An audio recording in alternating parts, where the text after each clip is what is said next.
Hi అండి, నమస్తే. నేను మీ దేవి. ఈరోజు వీడియోలో మనం ఇలా కాలీఫ్లవర్తో లంచ్ బాక్స్కి సూట్ అయ్యే విధంగా సింపుల్గా ఒక కర్రీని ఎలా ప్రిపేర్ చేసుకోవాలో చూద్దాం.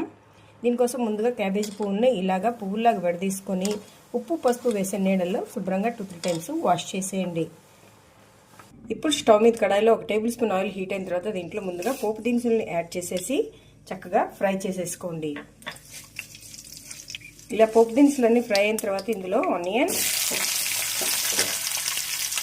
పచ్చిమిర్చి, కొద్దిగా అల్లం వెల్లుల్లి పేస్ట్, కట్ చేసుకున్న కొత్తిమీర కాడల్ని వేసేసుకొని ఒకసారి బాగా ఫ్రై చేసేయండి. చూడండి, దానికి చక్కగా ఫ్రై అయిపోయింది. ఇలా ఆనియన్స్తో పాటు అల్లం వెల్లుల్లి పేస్ట్ని వేస్తే అల్లం వెల్లుల్లి పేస్ట్ అడుగు పట్టకుండా చక్కగా ఫ్రై అయిపోతుంది. ఇప్పుడు ఈ మిశ్రమంలో కట్ చేసి పెట్టుకున్న టమాటో, కట్ చేసి పెట్టుకున్న పువ్వు ముక్కలు, మీ టేస్ట్కి తగ్గట్టుగా సాల్ట్ వేసేసి వీటిని ఒకసారి కలిపేసుకోండి. మూత పెట్టేసి మధ్య మధ్యలో కలుపుకుంటూ మెత్తగా అయ్యేంత వరకు మగ్గించండి. ఈ కర్రీ మనకి మెత్తగా మగ్గిపోయింది. ఇప్పుడు దీంట్లో కొద్దిగా గరం మసాలాని వేసేసుకొని ఒకసారి బాగా మిక్స్ చేసేయండి.